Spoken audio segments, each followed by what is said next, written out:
Salam sahabat Golden Gate Channel yang dikasih Tuhan, puji nama Tuhan. Saya bersyukur dan bersukacita kembali bisa menyapa sahabat terkasih dalam kasih dan anugerah Tuhan. Sahabat terkasih, saya selalu berharap dan berdoa agar sahabat senantiasa dalam keadaan baik dan sehat dan senantiasa diberkati oleh Tuhan. Ya sahabat terkasih, saat ini kita akan menyaksikan video seorang ibu yang mengalami yaitu perjumpaan dengan Tuhan ya. Bagaimana kisahnya? Mari kita akan lihat tayangan videonya berikut ini. Selamat menyaksikan. Salam saudara semua, nama saya Siti Amanah, saya berasal dari Jawa Tengah, lebih tepatnya saya dari Demak. Gitu. Nah, saya awalnya nggak menyangka kalau saya itu akan menjadi seorang Kristen atau percaya dengan Tuhannya orang Kristen. Ya. Karena di kita nggak ada ajaran dari kecil, kita udah nggak boleh deket-deket sama orang Kristen, nggak boleh, ini gitu. Pada suatu ketika saya lulus SMA. Saya pengen kerja, saya pergi kerja, terus saya melakukan umroh ya Pak ya. Nah, saya melakukan umroh itu sampai 7 kali. Nah, di saat itu, saat saya umroh pertama, ya kan Pak, saya tidur kan. Nah, saat tidur itu dibilang tidur ya nggak tidur amat, tidur ayam-ayaman lah ya kalau orang Jawa bilang. Nah, saya tidur itu seakan-akan tuh ada kayak dibilang mimpi, tapi saya itu dengar orang ngomong. Orang jalan saya dengar. Tapi saya posisi tidur gitu. Tiba-tiba datang seorang laki-laki berjubah, rambutnya segini, tangannya bolong. Dia elus rambut saya, rambut kepala saya dilus gini.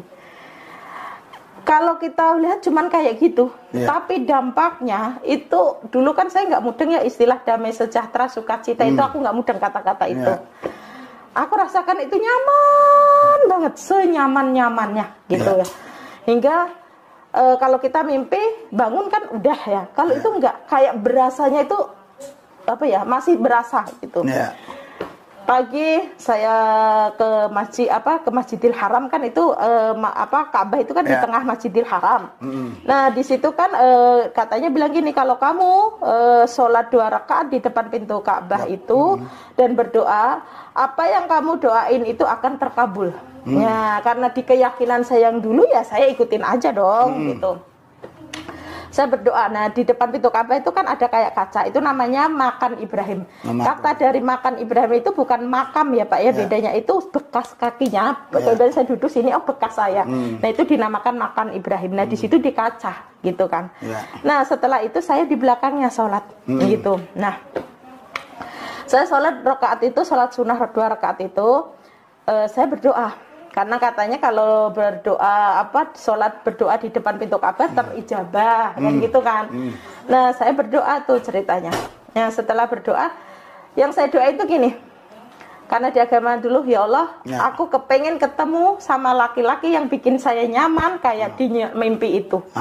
Saya nggak kalau dia itu laki-laki itu Tuhan Yesus, saya nggak tahu karena saya nggak pernah tahu apa Tuhan Yesus. Dari kecil saya juga nggak pernah dikasih tahu itu Tuhan Yesus, nggak ada. Bahkan kalau bisa kita agak jauhan sama orang Kristen gitu. Singkat cerita, saya sampai umroh 7 kali.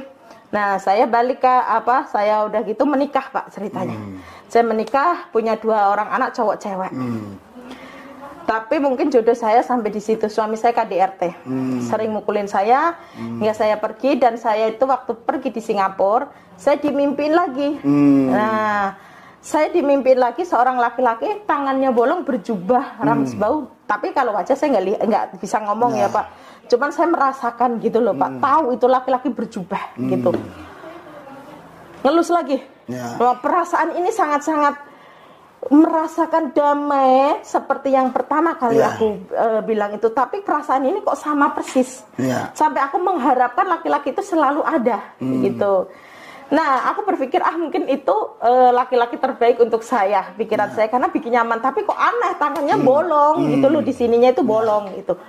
Nah, sudah gitu saya berpikirnya, pernah kan kita kumpul kan. Nah, kita kumpul sama kawan-kawan.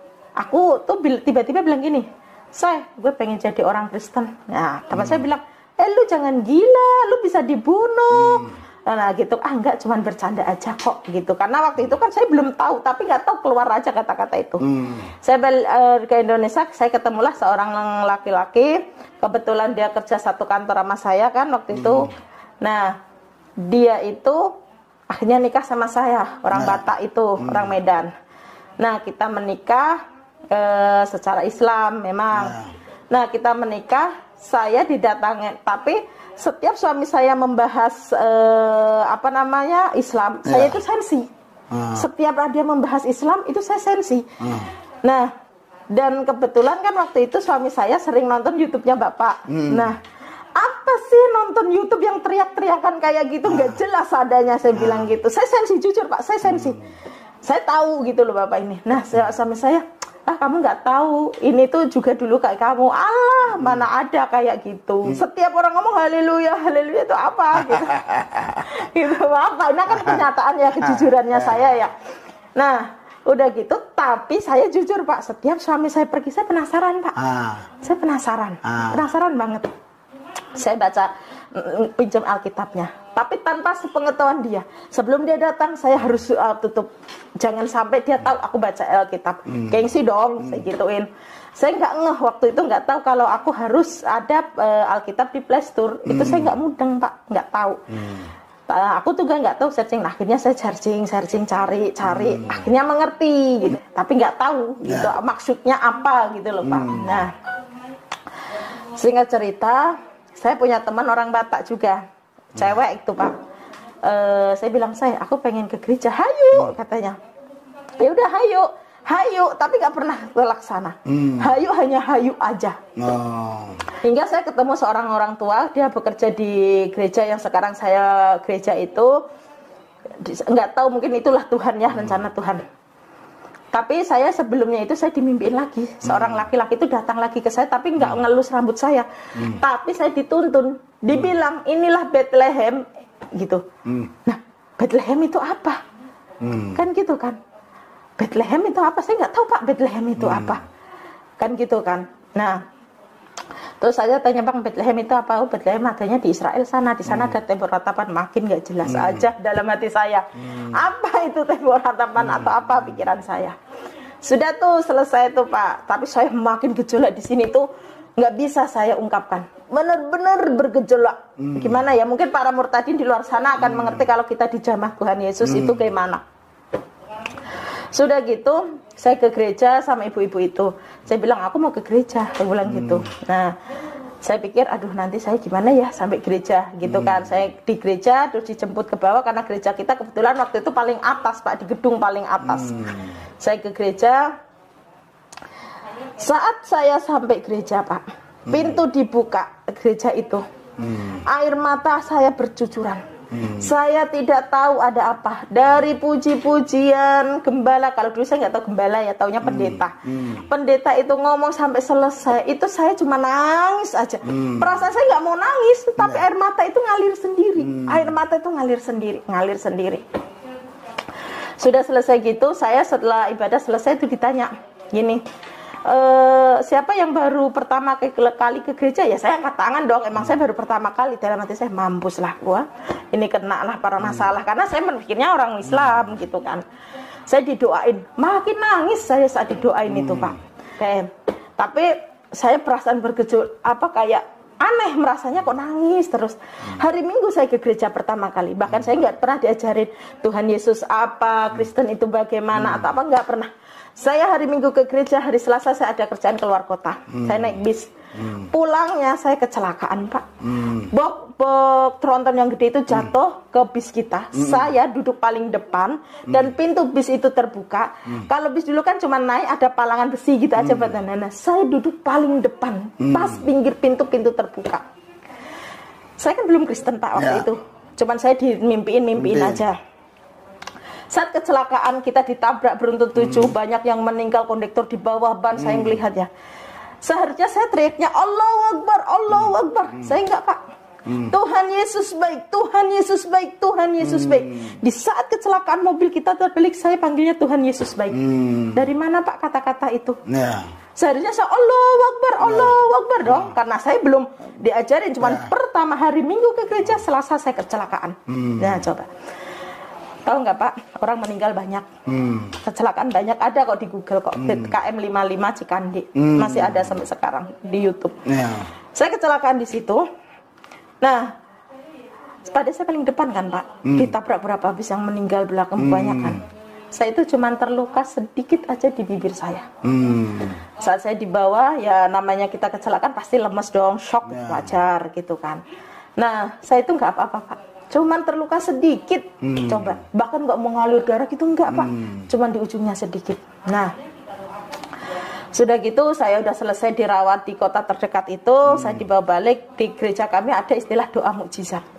Entah mengapa, walaupun saya baru dari rumah sakit lemes Pak, setiap hari itu saya berapa kali suntikan untuk suplemen otot karena otak, karena kan kita ada benturan, takutnya ada apa-apa.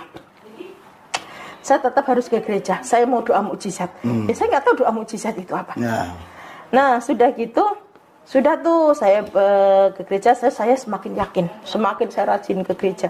Ya walaupun tidak mudeng, karena saya akuin di sini, saya tegasin lagi, saya menjadi seorang Kristen bukan karena beras atau Indomie atau finansial, tapi saya menerima Tuhan Yesus sebagai Tuhan saya itu karena Tuhan Yesus sendiri datang ke saya, menjamah saya, bukan karena siapa-siapa. Nah sudah gitu, saya yakin, saya minta dibaptis. Saat saya minta dibaptis, saya terima dibaptis itu, saya meminta sendiri loh Pak, bukan ditawarin. Saya mencari sendiri Tuhan, bukan karena dikasih tahu orang atau pendeta ujuk-ujuk Bapak datang ke saya nginjilin saya, enggak ada. Saya saya minta dibaptis. Saya mau dibaptis, saya udah ngisi formulir semuanya. Saya pendarahan 3 bulan Pak.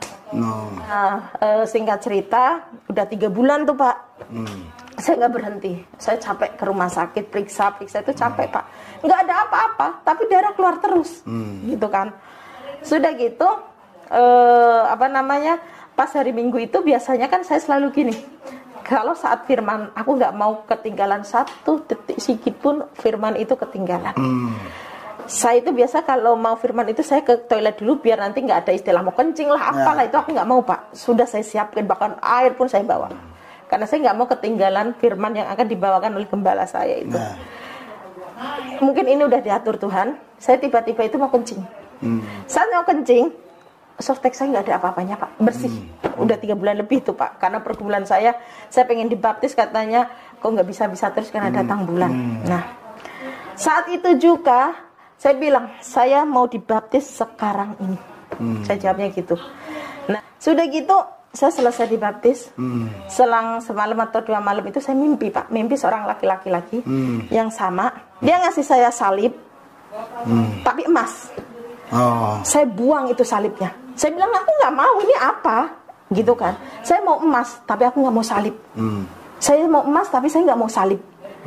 Saya digituin. Tapi salib itu datang terus ke saya, dikasih terus ke saya, hingga laki-laki itu bilang gini, ini untuk kamu.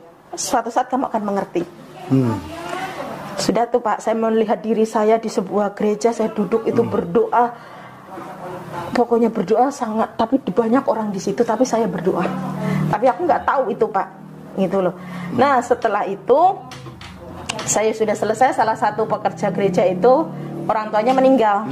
Saya ikut ngelayatnya orang Kristen kayak apa sih? Penasaran dong Pak saya. Di jalan itu salah satu penggereja itu bilang, namanya Ko Aren, bilang gini, menjadi orang Kristen itu nggak gampang, menjadi orang Kristen itu siap menderita, siap sakit, bukan berat. Nah saya mikir dong apa maksudnya, saya tahu dia itu bukan ngomong ke saya, dia lagi ngomongin anak rohaninya di sampingnya gitu loh. Tapi saya merasa gitu loh Pak, apa maksudnya ini apa gitu loh. Nah sudah tuh, tapi saya walaupun nggak ada yang cover saya, yang mendampingin saya seorang murtadin katanya sekarang bilangnya, itu nggak ada Pak. Saya mencari sendiri. Udah tuh selesai, saya beranikan diri untuk mendeklarasikan diri saya kalau saya ini percaya Tuhan Yesus, dan kalau Tuhan Yesus datang nggak bawa agama ya Pak ya. Intinya saya percaya Tuhan Yesus itu adalah Tuhan saya, Tuhan yang nyata, Tuhan yang hidup. Saya bilang gitu kan. Orang tua saya tahu. Jelas mereka nggak terima dong, walaupun kami orang NO. Mereka nggak terima. Dunia akhirat, segala macam. Hingga suatu ketika orang tua saya melihat kesaksian saya, karena saya kan udah banyak kesaksian di mana-mana ya. Melihat saya dengan saya, dan salah satu petugas kampung kami nggak terima. Saya bilang saya udah nggak nyaman di keyakinan saya dulu setelah Tuhan Yesus datang. Dan saya seperlukan tapi Ya emang saya nggak nyaman, masa harus dipaksain menjadi nyaman? Kan gitu Pak. Nah, dan saya sudah cukup umur untuk menentukan pilihan saya. Siapapun itu nggak bisa menghalangin saya, gitu. Nah, terus saya diintimidasi beberapa bulan ini, mungkin baru 2 bulan ini, belum 2 bulan inilah ya, saya terintimidasi. Kalau kamu mau pulang, bukan pulang ke kampung, tapi pulang ke kuburan. Wah, pokoknya sumpah serapah segala macam itu datang ke saya. Hingga anak saya itu pernah saya bawa ke sini pas main. Anak saya tuh saya ajak ke gereja Pak, gitu, karena saya gerejanya GPI kan ada musiknya ya Pak ya. Anak saya kan nggak mudeng itu gereja. Saya bilang, Dek, Kak ikut ibu yuk, gitu. Dia cerita dan dia juga ngomong, teman-teman, aku tadi diajak ibu lihat konser katanya, tapi konsernya tuh haleluya Tuhan Yesus gitu. Nah, orang yang dewasa paham dong Pak. Nah, anak-anak kan nggak tahu, taunya itu konser gitu. Hingga akhirnya orang tua saya dapat penolakan, dapat ya nggak terima lah ya. Hingga saya dapat kabar anak saya dimasukin pesantren yang 7 tahun itu. Tapi sebagai seorang ibu, bapak tanya pasti saya sedih. Secara seorang ibu, secara manusiawi, saya berusaha sedih, ya gimana lagi. Hingga akhirnya ya sudahlah, mau bagaimana lagi. Saya yakinin, saya imanin anak saya nggak apa-apa. Sekarang dia masukin pondok pesantren, suatu saat dia akan mengerti kebenaran itu. Dia akan menjadi seorang penginjil yang hebat. Itu yang saya yakinin waktu itu. Nah, sudah gitu, mengikut Tuhan Yesus itu tidak segampang orang pikirkan. Memang kalau kita satu orang bertobat, malaikat di surga bersorak-sorai. Itu di surga, beda di bumi, beda di dunia gitu. Terintimidasi jelas. Hingga orang terdekat tuh, iblis itu akan berbagai cara untuk menggagalkan dengan keyakinan baru saya. Udah gejolak di hati saya yang luar biasa. Bener nggak saya ambil keputusan ini? Apa saya makin dosa atau syirik? Karena orang syirik, orang musyrik itu menduakan Allah dan wajib dibunuh, kan gitu kan. Nah, apa mungkin saya akan menjadi seorang musyrik? Bener nggak ya apa yang aku ambil ini, keputusan yang aku ambil ini bener nggak ya? Saya gituin. Tapi gejolak di hati ini sangat-sangat luar biasa. Dimana 31 tahun lebih saya di keyakinan yang dulu, tiba-tiba di saat usia saya 31 tahun lebih ini, saya menerima kepercayaan sesuatu yang baru, dan itu benar adanya. Pasti goyah dong Pak. Lebih baik saya disakiti tubuh saya daripada gejolaknya hati ini. Bingung. Nggak ada yang cover. Nggak ada yang menasehatin. Apa yang aku pilih itu benar apa salah. Tidak ada Pak. Nah, udah gitu usaha hancur. Hingga kita nggak bisa makan. Hingga kita mau diusir dari kontrakan. Karena mengikuti Tuhan Yesus kan itu tadi akan kehilangan semuanya, nggak akan diterima, kan gitu kan. Tapi saya yakin Pak, seyakin-yakinnya Tuhan Yesus itu baik. Intinya itu saya, Tuhan Yesus itu baik hingga detik ini, makanya saya masih bisa di sini. Nah, setiap mau tapi iblis itu nggak akan pernah tinggal diam. Dia menyakitin saya melalui orang terdekat saya sendiri, yang dimana orang itu benar-benar berarti buat saya. Saya putus asa. Gitu kan, tapi namanya itu selalu kejadian perjalanan saya itu nggak segampang membalikan telapak tangan. Usaha hancur, saya bikin usaha bikin tahu bakso, hingga tahu bakso saya diblatungin. Roh kejahatan, roh itu datang ke saya. Tahu bakso yang saya bikin masih panas, dipenuhin belatung. Tahu bakso di freezer, keluar bukannya bunga es, tapi belatung gede-gede. Mana ada Pak belatung di freezer. Itu baru 5 jam, 3 jam, bahkan tahu masih anget Pak. Itu belatungan. Bayangin Pak. Udah nggak, saya cuma gini, burung di udara itu makan kok, nggak kerja, masa saya nggak makan. Pikiran saya ya Pak ya. Nah, tapi dengan keyakinan saya ini, pokoknya saya yakin Tuhan Yesus baik, itu aja yang saya yakinin. Tidak hanya segitu Pak, iblis mencobain Kak saya Pak untuk bisa kembali ke Muslim. Orang terdekat saya seperti saya bilang itu dipakai iblis. Hingga suatu malam jam 3 malam itu saya itu nangis, bingung. Cuman saya punya 3 pilihan. Kok sebegini amat ya hidup saya? Saya gitu. Apa saya harus kembali muslim. Kalau nggak kembali muslim kan ibu saya nggak mau terima saya. Saya mau pulang udah nggak diterima, malah ada yang mau bunuh. Apa aku harus kembali muslim? Itu satu. Yang kedua, apa aku harus mati? Udah mau bunuh diri itu Pak saya. Kalau menurut saya Pak, saya nggak ada Pak teman pada ngeblok saya. Semua teman nggak ada. Orang yang saya pikir bisa buat sandaran buat saya malah menyakitin saya. Ngapain saya hidup lagi? Kan gitu kan? Apa aku kembali hidup? Apa aku harus jadi orang orang Islam lagi? Galau dong Pak. Dilema saya harus bagaimana? Saya udah berencana mau bunuh diri. Saya nggak peduli semua itu pikiran saya. Tapi saya akan mempertahankan iman saya, mempertahankan yang menyakitin saya waktu itu kan, kemarin itu, karena saya belum mau bertumbuh, iman saya belum tahu gitu. Saya harus mana yang harus aku pilih di antara tiga ini? Aku harus mempertahankan iman ini, atau aku harus mati saja, atau kembali ke muslim. Itu sesuatu yang sangat-sangat membuat saya down, bener-bener sangat down gitu. Saya waktu itu ambil keputusan untuk tetap mempertahankan iman saya. Tuhan pelihara sampai detik ini. Setelah itu saya ditanya, kamu mau pakai cara apa? Digituin kan.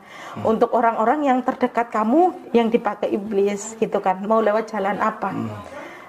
Saya ditanya gitu, jawaban saya akan menggunakan cara kasih. Saya tetap akan saat ini juga, detik ini juga, saya lepaskan roh pengampunan, saya lepaskan pengampunan buat orang-orang yang menyakitin saya. Saat ini juga, detik ini juga. Saya akan membalas mereka semua dengan kasih. Saya selalu segitu Pak. Jadi menjadi murid Tuhan Yesus itu nggak segampang yang orang-orang pikirkan. Kalau intimidasi dari seberang mungkin udah wajar pasti. Tapi kalau intimidasi dari sesama kita, itulah kadang yang lebih menyakitin kita. Itu Pak sedikitnya pengalaman saya mengikuti Tuhan Yesus. Wah, tadi Ibu nggak ceritakan tahun berapa Ibu mengenal Yesus itu? Mengalami perjumpaan pribadi dengan Yesus. Mengalami perjumpaan pribadi kan awal umroh itu udah dari tahun 2002 ya Pak ya? 2002 ya? Jadi Ibu umroh sampai 7 kali. Kalau umroh itu kan ada yang mengelilingi Ka'bah itu apa yang Ibu ucapkan? Labbaik Allah Pak ya, yang namanya labbaik Allah, Allahumma labbaik, labbaik la syarika lakal labbaik, innal hamda wa ni'mata lakawal bul la syarikalak. Nah itu dimana kita akan datang ke panggilan, dimana kita akan datang dengan panggilanmu, kita akan memenuhi panggilanmu. Itu Pak, itu yang dilakukan itu. Ya. Itu. Jadi saya coba tes yang ringan aja. Kalau Ibu memang dulunya Islam, Ibu bisa mengucapkan Al-Fatihah ya? Oh bisa. Nah coba Ibu. A'udzubillahi minasyaitonirrajim. Bismillahirrahmanirrahim. Alhamdulillahirabbil alamin. Itu kan Pak, ya. Dipasung. Ya. Malik yaumiddin. Iya.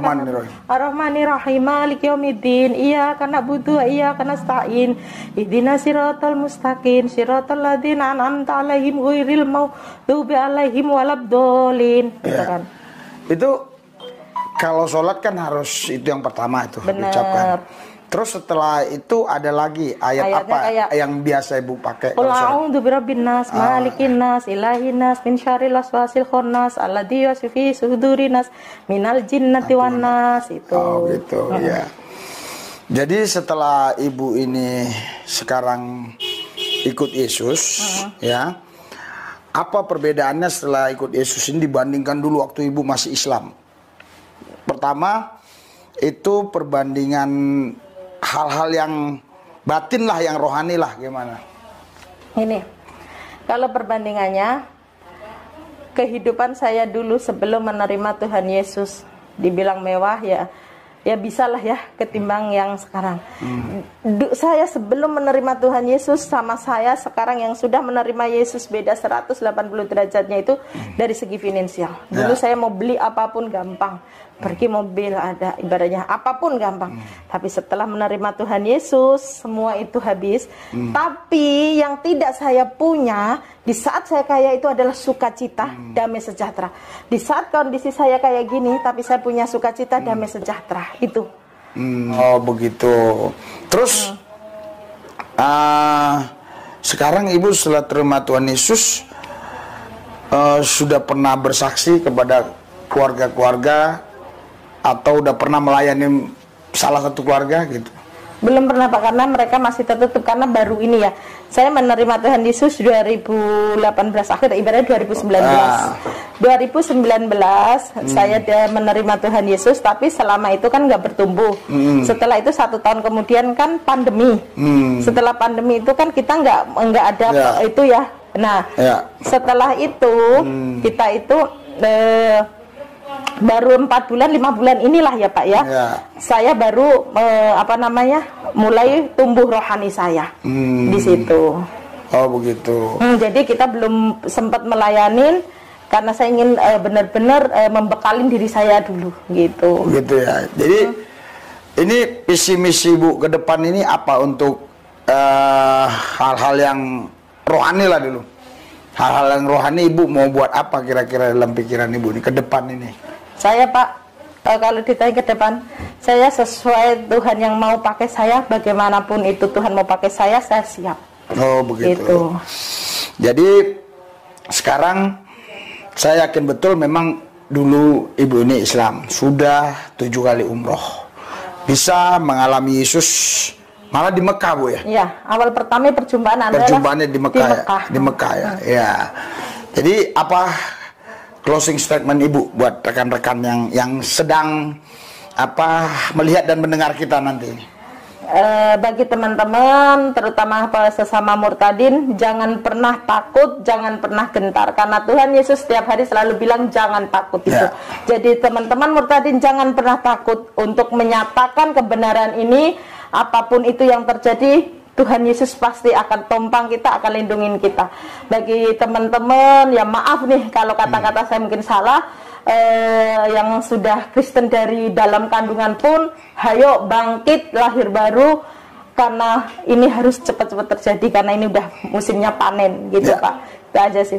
Ya saudara Tuhan, demikian kisah perjumpaan Ibu Siti Amanah ya, berjumpa dengan Tuhan Yesus setelah 7 kali melakukan umroh ya. Ya, dia tentunya melakukan umroh itu, ya tentunya menunaikan ibadah sesuai dengan agama sahabat Tuhan. Tetapi yang terjadi adalah dia malah bertemu dengan Tuhan Yesus. Ya sahabat Tuhan, tentunya bukan Ibu Siti Amanah yang memilih Tuhan Yesus, tetapi Tuhan Yesus sendiri yang telah memilih Ibu Siti Amanah untuk menjadi milik kepunyaan Tuhan Yesus. Saya kasih Tuhan, firman Tuhan dalam Yohanes pasal 15 ayat 6 demikian bunyinya, bukan kamu yang memilih aku, tetapi akulah yang memilih kamu. Dan aku telah menetapkan kamu supaya kamu pergi dan menghasilkan buah, dan buahmu itu tetap, supaya apa yang kamu minta kepada Bapa diberikannya kepadamu. Nah, sahabat kasih Tuhan, jelas Tuhan memilih Ibu Siti Amanah supaya apa? Supaya pergi dan menghasilkan buah, supaya menjadi saksi dan banyak orang yang boleh menerima Tuhan Yesus sebagai Tuhan dan Juru Selamat dalam hidup mereka. Dan saya percaya sahabat yang kasih Tuhan ya, Ibu Siti Amanah ini betul-betul ya berasal daripada Muslim ya. Ya, dia betul-betul memang seorang Muslim yang bertobat menjadi seorang Kristen ya, bukan settingan tentunya sahabat kasih Tuhan ya. Karena kalau dilihat dari gayanya ya dari kepasihannya di dalam mengucapkan surat-surat pendek ya ketika melakukan yaitu sholat ya saudara Tuhan, karena saya sendiri ya masih hafal ya bacaan-bacaan tersebut ya, misalnya surat Al-Fatihah ya, A'udzubillahi minasyaitonirrajim, Bismillahirrahmanirrahim, Alhamdulillahirabbil alamin, Ar-Rahmanirrahim, Maliki yaumiddin, Iyyaka na'budu wa iyyaka nasta'in, Ihdinas siratal mustaqim, siratal ladzina an'amta 'alaihim ghairil maghdubi 'alaihim waladdallin, Rabbighfirli, amin gitu ya. Dan kemudian surat Anas ya, saya juga masih hafal ya, Qul a'udzu birabbinas malikinas ilahinas min syarri waswasil khannas alladzi yuwaswisu fi sudurinas minal jinnati wanas. Ya, gitu ya saudara kasih Tuhan ya. ya. Saya kasih Tuhan ya. Saya yakin bahwa Ibu Siti Amanah adalah orang Muslim yang betul-betul menjadi Kristen, dan itu bukan dia yang memilih Tuhan, tetapi Tuhan Yesus sendiri yang memilih dia untuk menjadi alatnya supaya banyak orang yang boleh datang kepada Tuhan untuk menjadikan Tuhan Yesus sebagai Tuhan dan Juru Selamat. Ya, demikian sahabat, kiranya sahabat diberkati oleh setiap tayangan video yang ditayangkan. Terima kasih sahabat, Tuhan Yesus memberkati kita sekalian. Haleluya. Amin.